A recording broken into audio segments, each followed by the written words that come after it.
Well, hello and welcome to engagement. If you are engaged or about to be engaged or getting married or planning a wedding, you came to the right place. Welcome to a special series of engagement.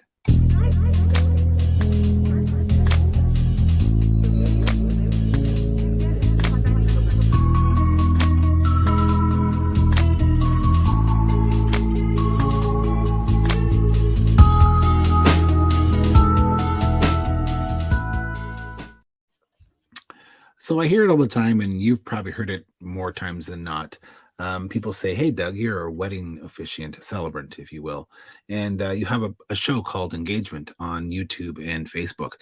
Is it just for people that are engaged?" And I normally say no, except for this time of year when we do a series on the wedding pros that you should know. And that this series this year has expanded. It's our third year, if you can imagine, our seventh season of doing shows, but third year of doing the wedding show, introducing you to some really quality people that are wedding pros that you should know here to help you with your wedding planning.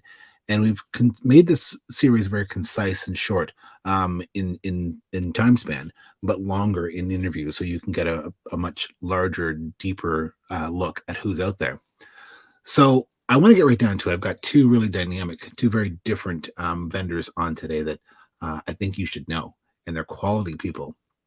And the first one is a great photographer, a really cool dude. And don't tell him I said that. And if you do, I'll deny it. But it's John Lyons, and John is just as cool as that picture. He is a really great man, great photographer, and a great business person. And I'm going to bring him on here. We're going to have a hey, John. I heard all of that. That's so nice of I'm you. going to deny it. Jeez. It didn't happen. How are you doing, John? Oh, I'm awesome, especially after that intro. Thank you. Well, I can't tell if you're blushing or if it's the light, but we'll go with I'm blushing. No blush. ah. Well, I meant every word of it, John. You are a very talented photographer, and when I show up at a wedding that I'm officiating and I see you there, after the big hug that you give me, the warm embrace just carries on through the entire ceremony because you bring some light and levity and professionalism to a wedding. And that's an important thing people need to realize, that your photographer and your officiant are really on a timeline, you know, Oh, yes. right? So Yeah. tell us how you got into the business of weddings. The business of weddings. Oh, okay. Uh, it's funny. I have always been it, into taking pictures from the preserving memory standpoint. Like, I'm not a shutterbug. I'm not like a camera nerd. Like, from a technical standpoint, I'm not um, a great technical photographer, right? So um, I've come from a graphic design background. I went to film school, so I've come from more of a storytelling aspect of it. And just remember a great friend of mine in 2005. I really wanted to get into sports and sports photography. Certainly not sports, but sports photography. My dream was to photograph for the NFL. Uh, so, and he was a wedding photographer, and I just happened to be taking a lighting class because, like I said, technically, I'm not a great photographer. There's so many other better people than I am, but I took this lighting class, and he was a wedding photographer, and I teased him mercilessly about being a wedding photographer. At the time, I thought it was like a low form of photography, and for a year, I teased him, and then one year, or one day, he ended up spraining his ankle and really needed help at a wedding, so he asked me, and of course, I said, "Oh yeah, sure. I'll show you a thing or two, you wedding photographer." Well, I'm telling you, it was the most fun I've ever had. I was hooked from the very first moment I walked in the door. You're with all these people, and they're so happy, and everybody's looking good, feeling good. It's like one part fashion photography, it's one part photojournalism, it's one part just managing people and managing their emotions. Um, it's a great time, all wrapped up into one day. And I know it sounds hokey, but I was hooked from that very, very first day. And then from that moment on, I said, forget sports for now. I'm just going into to photograph weddings. I just love. I love weddings, and I loved weddings even before I photographed them. I remember when we were coming up, like we talked to my friends, "Hey, what are you doing this weekend?" I said, "Oh man, I got a wedding." And all the guys would be like, "Oh, I have a wedding. Oh, drag. I got to." Like, no, man, like, I'm so excited for this thing. And then I started working weddings and getting in the wedding industry, and that I think that's the key to anybody in the wedding business, whether you're a photographer, officiant, whatever you do in the business, you have to love weddings and love the business of weddings, love the people, the relationships, everything about weddings. You have to love that first, and then you can work on your craft, and then it all just will come together after that. I think that's very true. Weddings are unique, and it takes a unique breed to be able to service them. So um, it's unique that your lighting is such was how you got started in this, taking a technical lighting course, because you use lighting very very well. I want to show a few photos of contrast and light. This one here's one of my favorites. Oh, You know, thanks. Actually, that's my that's daughter gorgeous. McKenna doing the makeup too. That was just pretty awesome. But getting the light, the shadow on the cheek, the hand, the darkness behind the hand, it's the right depth of field so that the hair is out of focus slightly and she's perfectly in focus. Is That's a skill. Thank you. Another great lighting one, and I'm going to probably show a lot of the best ones right off the hop here. Is this? This is gorgeous. Is that the Distillery District in It Toronto? is. Yep, that was just this past summer in the distillery, and I'll never forget that day. The dinner was running late, and I was. It's a difficult spot to get a sunset because if there's anything I Mhm. love is a sunset, and one thing I'm really known for is sunset. Well, I will tell you this: going back to that lighting course and the lighting um, workshop that I did take, it was studio lighting, and that's when I decided I never wanted to do studio lighting. I wanted to be natural light photographer forever. I never wanted to do studio light. I always wanted to run with what was given to me by nature at that moment. So that's why I've just really fallen in love with sunsets and the way and I see light a little bit different because I'm not a natural photographer. I've come from, like I said, design background. So I see light a little different. I see the opportunity that the light and reflections give us. So I was a little at that wedding. I was a little annoyed because we were going to miss the sunset because of dinner, and then we went out and we just happened to catch that little glint of sun in a reflection of a building. So if you Yeah, look because quickly, where the Distillery District is. If you've not been there, it's pretty laden with actually low rise buildings, not a right? ton of skyscrapers. So that's an ideal shot. That's a winner chicken dinner shot. Yeah, thank you. And that's what I mean about Yes. like when you roll with what nature gives you at that moment, you never know what you're going to get. Right? Everything's going to be different. Um, or even I've been to Erio. I probably shot 200 engagement sessions out there over the last few years, but every one is just a little bit different. The time of year, the time of day, that's the way the sun hits, the what's in the air. Everything's a little bit different. And as hard as I try to recreate some iconic shots, I just that there you can't. You just have to create something new every time with the Mhm. light that you're given. That's what I love about this. And it's also, I mean, that's the artist in you too, the creative juices of trying to find something different, something new, and being observant to what's around you and what's going on, so you can capture that. Thanks. Here's another great, beautiful use of light. Oh, Amanda Love that. Miguel. The sunset that was at Ambassador Golf Course, and we had the most glorious sunset for it seemed to last forever, but we were moving pretty quick, go here, go here, go there, go there. Mhm. The girls in the wedding party were behind us chirping away. Um, so yeah, inside secret about photos like that, like everybody comes to us and says, well, not everybody says, I don't want posed photographs. Everybody wants everything candid. Well, what a good photographer will be able to do, because no couple walks through a golf course like that. No. Like nobody does that. But what a good photographer will do is set up scenes and they'll direct and maybe prompt their couple, not pose them, but allow them to go into the light, you know, at their own pace, the way they walk, do it, connect to each other the way they normally do. And and then make it look like it's posed. So nobody wants Mhm. posed photos, but nobody does those things automatically. So you Yeah. have to still pose them and direct them Yeah, it's and direction, make it right? look And candid, right? That's yeah, I think the challenge. that's a challenge. Here's another really great use of light. Love Oh, that as well. that was Holly and Dylan at Bogies. Nice. Again, Bogus is just a fun, great spot right? too. Yeah. And then this, I think, is the same couple as Yeah, before on the think golf of it, yeah, course. same. Little Yeah, so, smoochy, that's all smoochy. part of a sequence, right? And Yeah. you kinda direct the couple, take a walk, look at each other, just kind of get all mushy and squishy to each other. Yes, exactly. John, you've been doing this for a while. It's not more than a minute here. So how long have you been doing this?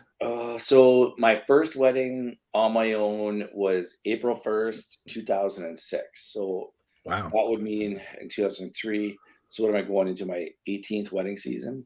What is don't make me do math. I don't wanna do it. Well, yeah, I know. When I asked the question, I thought, oh crap, he's gonna have to Yeah. do math.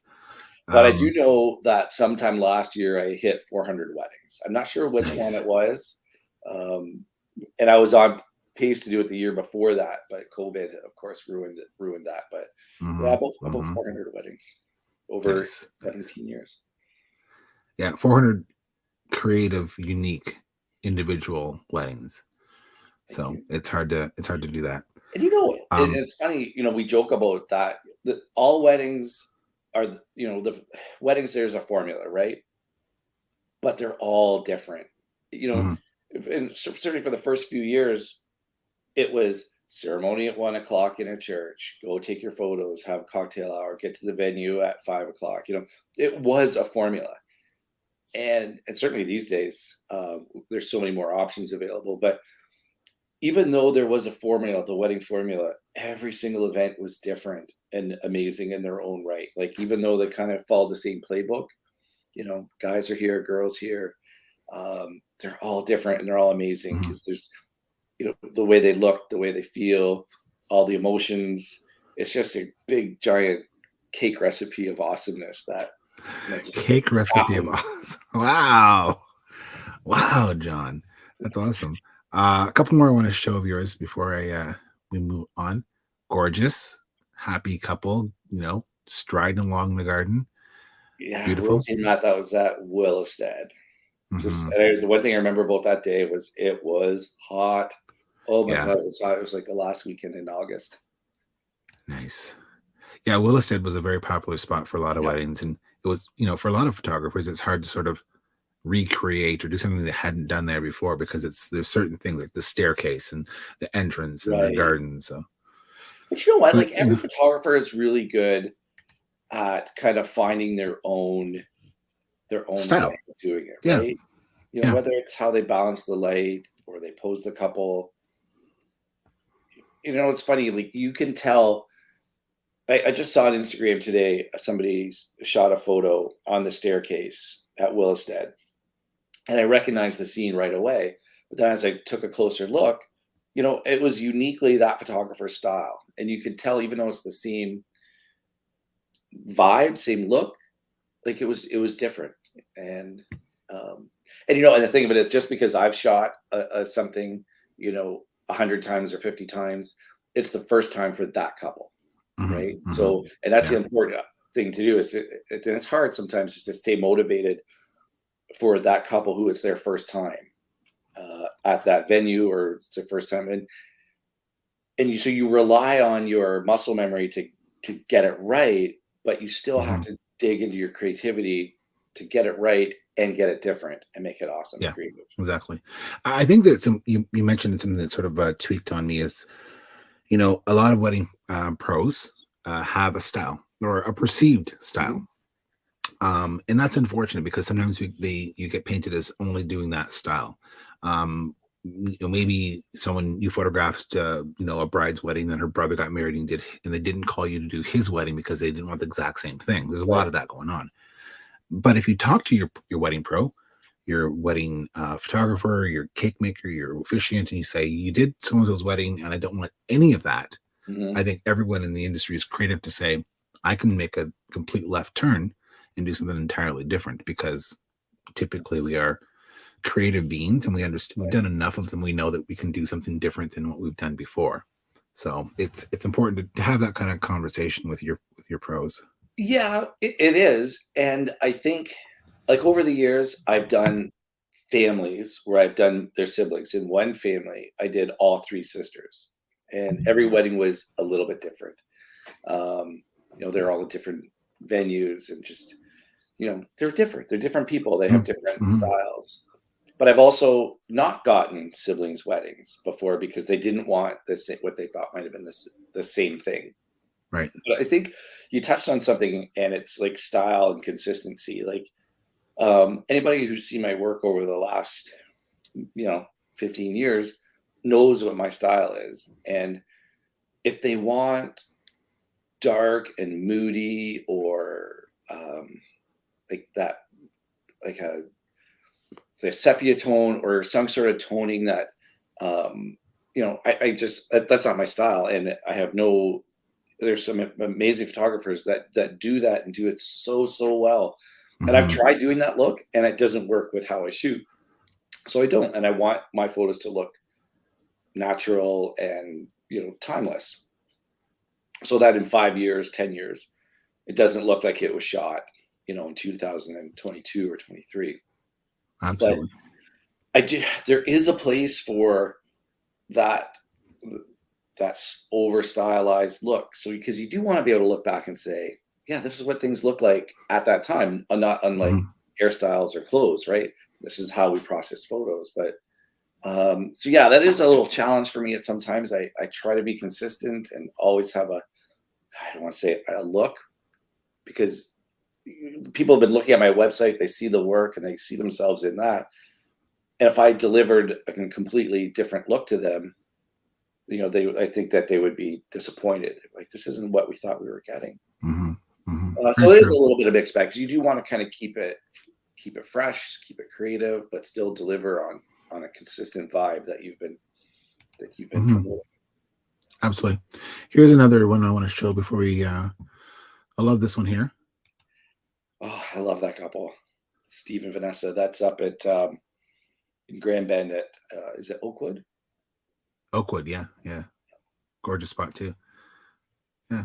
So, but it's great to see the depth and breadth of what you do as well. So, Thank you. quality photographer, a great person who knows what he's doing, who knows what he's able to do, knows his limitations and his style. So it's really important when you talk to a pro to have that kind of conversation. So, well done, John. Thank I you. want to bring on the next guest to have a little chit chat with us, Well, this and is where I this is. wish, Doug, that we weren't virtual, that we were all together I at this know. place. I know, right?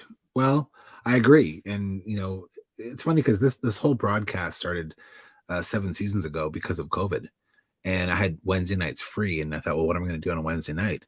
And it gave me a reason really to drink on a Wednesday night and talk to people, two of my favorite things, and it turned into this. And so this guest has been on before and has had me sample some of his skills, we'll say.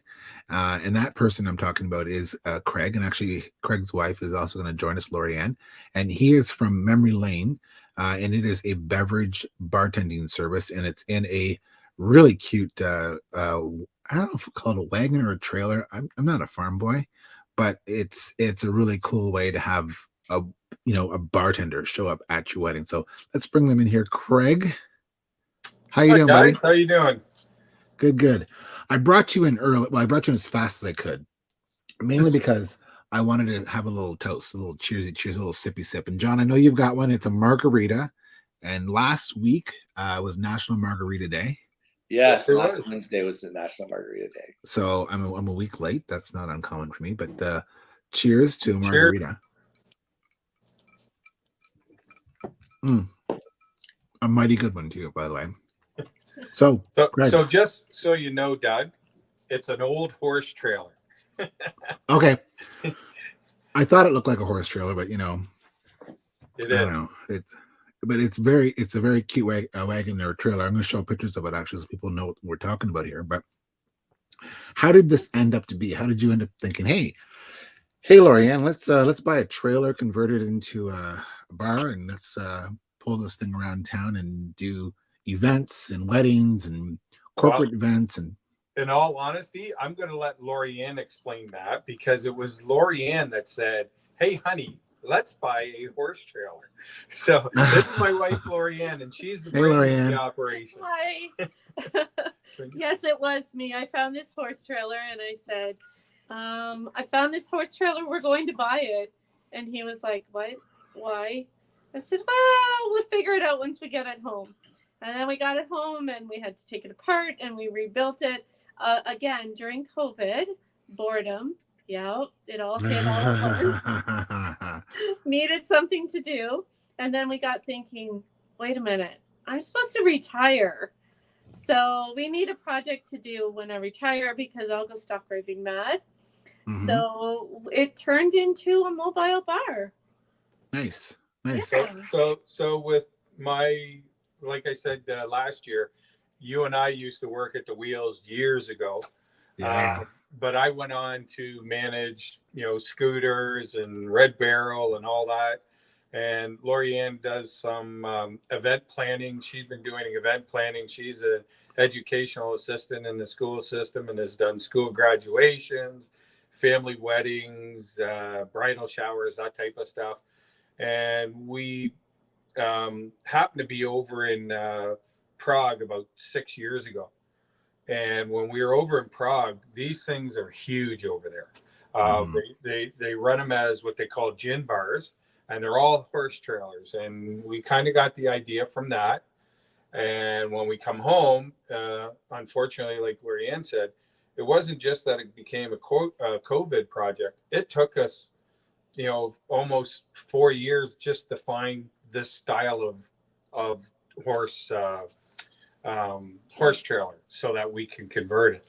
So we kind of got thinking, well, with my past experience in the bar business and her in the event planning, we kind of go down this road. And to be honest, it's proven to be very successful. I'm going to tell you guys a little secret. 3 weeks ago, we purchased our second trailer. Nice. And it will be going online hopefully by the 1st of June. And we're actually also in the market for a third trailer, which is going Wow. to be mainly geared towards large events, like large outdoor 5,000 participant events that we're Nice. hoping to pair up with all the local breweries with that one. Nice. Well, congratulations. Thanks. So speaking of breweries, there's a shot you sent me. This one here of you're at a that's a Land Shark beer booth beside you, and there's your wagon, your trailer, open to the guests. They can come up, they can get a drink or drinks, and away they go. It's easy peasy. Roll up and away you go. Yeah, so that was our Mermaid and Mariner event last summer, and Right. Land Shark was out in Port Lambton, and Land Shark was the main event sponsor for that. So we arranged, we pretty much did everything. We arranged all the SOP permits and all the liquor licensing and all the bartending and ticket sales and setting up the grounds for a of age service only. And if you look at the picture, you'll see there's a little platform on the front of the trailer that has a Land Shark tent and logo. Well, that platform we have as well, and it's a 10 by 10 platform, which allows us to do large events like this and extend the service. So we had everybody there, our complete staff. We got about 20 staff members that work for us. And we do everything from, in-house parties to large corporate events. So Very cool. I want to show a few more as well that we've got here. This is you don't just do alcoholic beverages. You can do non-alcoholic beverages. You can do like hot chocolates, hot beverages. yeah. So wintertime events, stuff like that, right? Yeah. So this event was actually at Glass House Nursery. I'm this familiar. year with their Festival of Trees event. Mhm. And at that event, we sold, it was completely non-alcoholic. We Mhm. sold hot chocolate, hot apple cider, coffee, tea, and it escapes me. There was other, Non-alcoholic yeah, drinks, probably some yeah. mocktails, maybe. Hmm. Yeah, well, we actually do yeah, that was the other thing Yeah. we did on their Thursday night sponsored event. Mhm. We did run a bar for them where we offered both mocktails plus a regular bar. Again, using products that they've purchased through local vendors and so on and so forth as well. So Nice. Speaking of mocktails, are up. A recent survey up 70%. People are drinking more mocktails now than ever before. mhm. You graciously sent over a pina colada mocktail for me, so good Lord, that's good. That is, you can taste the coconut in that. That is delish. I mean, could it use some rum? Well, we do But you can use, always add rum. yeah, we do use Liars, which is a non-alcoholic rum, and I don't know if you can see it there. So they call Mhm. it their white cane, and it smells and tastes just like rum, but there's no alcohol content in it. Liars is from Australia, and we have paired with them, and we use all the Liars products. They it is expensive, but on top of that, it tastes and gives the same aroma as an alcoholic version. We find that we've had great success with it, um, and it just seems to give an option to those people at events that they want to participate, but they just don't want to drink Coke, or they just don't want to drink, soft Yeah, drink or juice, right? So we can make a absolutely. whole host of mocktails for them. And Um, is it called Liars for a reason? yes, actually, you would think it was John got it. because of the alcohol, but it's not. Because of in Australia, there is a bird that will imitate the sounds of other birds. Hmm. So it's lying to you, and that's where they get the name from. I I actually love that. thought it would have been because you're lying about the alcohol, but it's not. They may So have lied to you. yeah, but they, when we did our research with the bar, we wanted something that would be good for our consumer. And what we found was Liars competes worldwide with the best distilleries, and they have come away with medals for all their products, competing against actual alcoholic products in the distillery. So, I mean, I don't know, what more you can have when you're competing against them, and the people that are the grand king poobahs of the alcohol industry are giving you awards and medals for it. So That's cool. And it's got white cane, my favorite of all the canes. yeah, Um, so you make a lot of people very happy at these events. So I want to show this picture here. This is look at these folks. They're delighted that there's alcohol right there out in the backyard, or yeah, 'cause a lot of weddings, and John, I know you'll attest this as well, especially since during COVID and post COVID, and maybe it was headed that way before COVID. I don't know, but their backyards, beaches, and barns, right? That seems to be the yeah, flavor of a lot of events. So it's ideal that you can just roll up, at a food truck. We had a food truck on here on our show a few weeks back, and you got a reception. Just add music, right? So, but yeah, thank you. and you're right about that. That one you just showed was a 40th birthday party for a young lady out in Amherstburg, and it's funny you say that, what you said, because she said, well, we're only going to have the service from 3 o'clock in the afternoon till 10 o'clock at night. Everybody will be gone by 10 o'clock at night. That picture was taken at about 8:30 at night. And when we packed up at 10 o'clock at night and we're leaving to pull out the driveway, it was a long country driveway to a house. Um, Half the people were running behind us, please don't go, don't go. It's like the ice cream truck, right? Yeah. Or in John and other I's case, the bartender margarita that truck. the other bartender that was working the service with us, she was videotaping it. She says, I never ever thought that in my wildest dreams, right? Yeah. But Adults. it is where the industry is going. We are booked solid this year.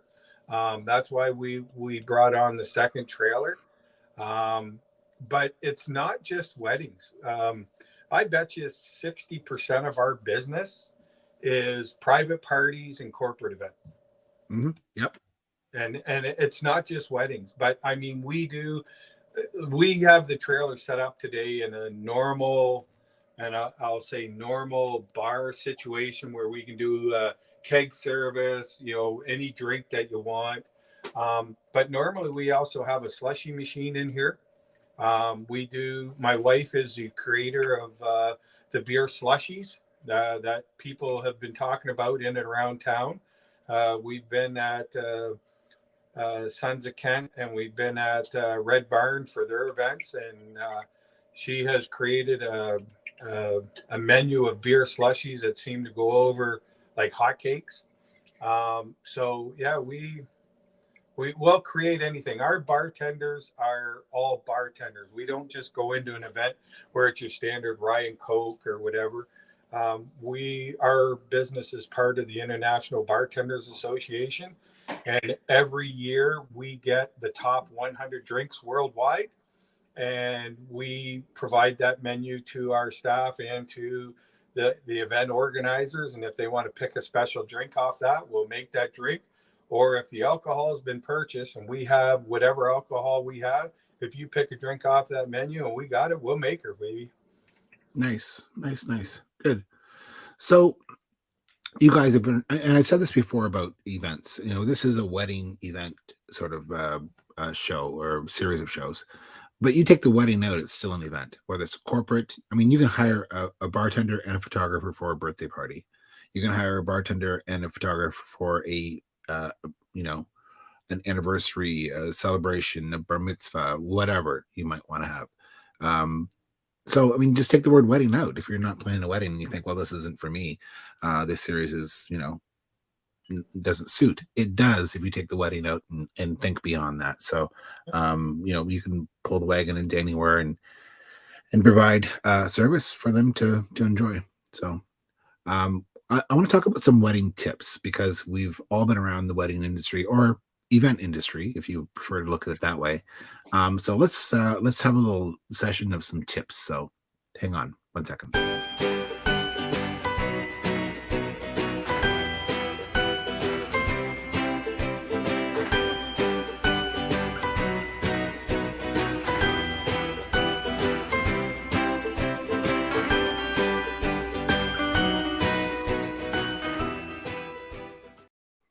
I have to give a little shout out to our sponsor you like that, don't you, John? Yeah, I got the catchy little tune.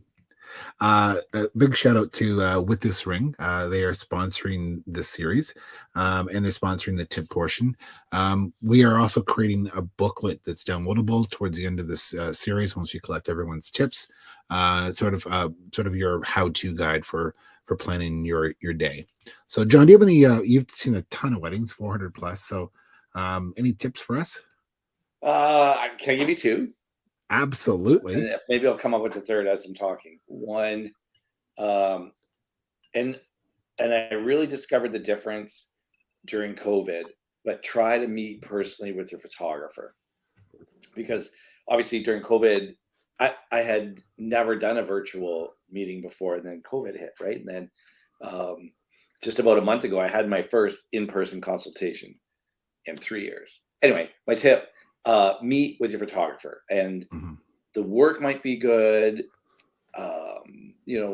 They might be, all the boxes are checking in terms of this is a great event, but if you can't vibe with the couple, or they don't trust you, or there's something off, it's just not going to be a great event. So try and meet with the couple, or make sure if you're the couple to meet with the photographer or any of your big vendors that are going to be with you, just to do a personality check to make sure, I can spend an entire day with this person.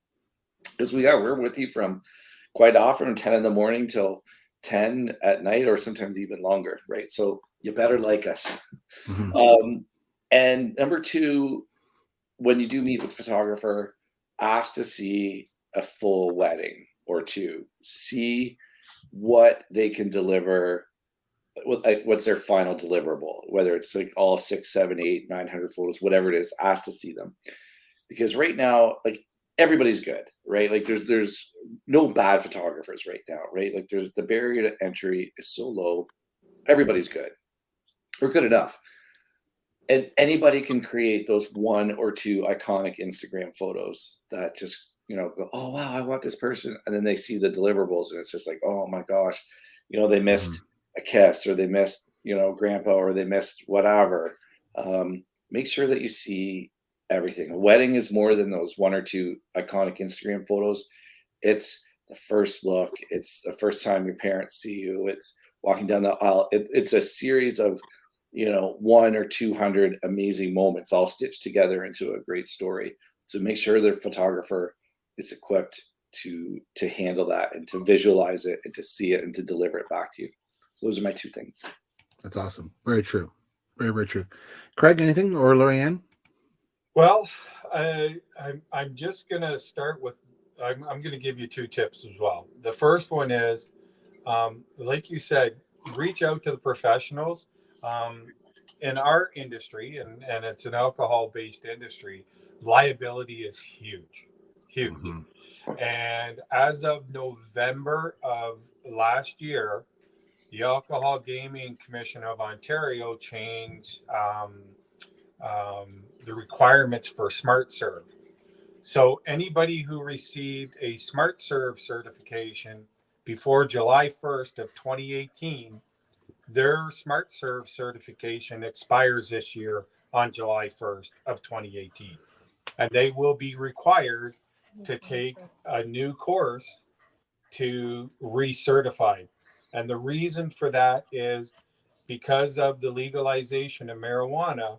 We have been a part of weddings this past summer where there was marijuana bars at the weddings as well as alcohol.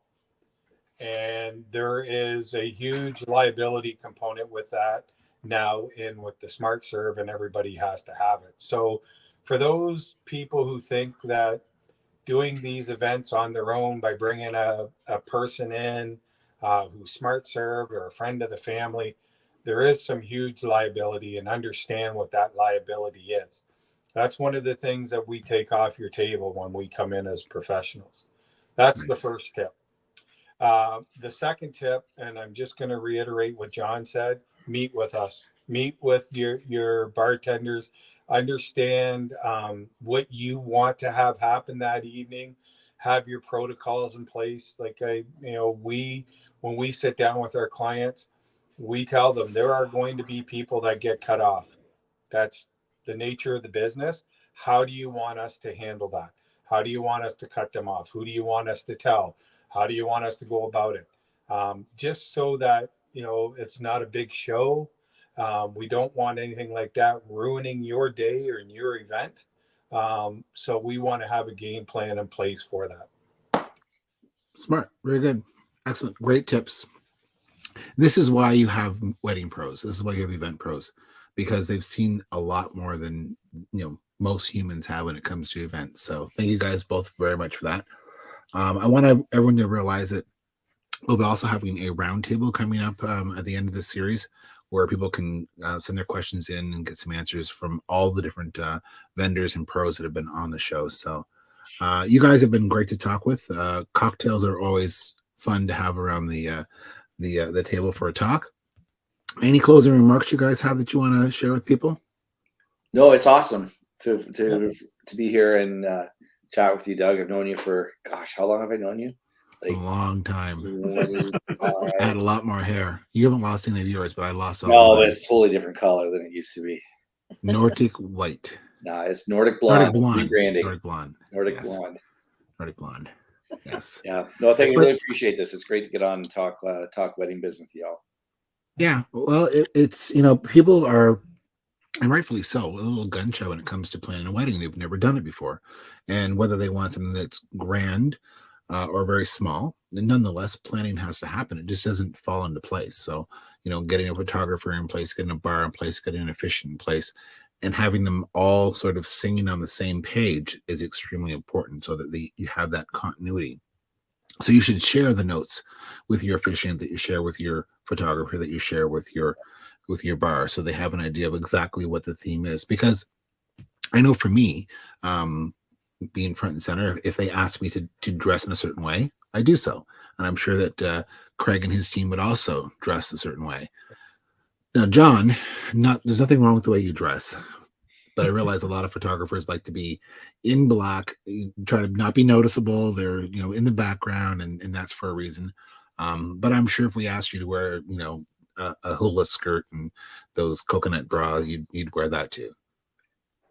If the theme of the wedding supported me in a coconut bra, I would definitely do it. Because you're a good man. It's orders are orders. Unfortunately, orders some are of the orders. The events customer we is go always to, right. It ends up that way. At some point, yeah. So, excellent, guys. I'm going to say goodbye to these fine folks. I'll be right back to find you. 1 second. So there you have it. Episode 5, season 7, the 5th portion of our wedding series, the Expo for the pros. There's more coming. We have other pros we're talking to in the next few weeks. And look for our roundtable coming up at the conclusion of this before we get back to our regular talks. So until then, be well and have a great wedding.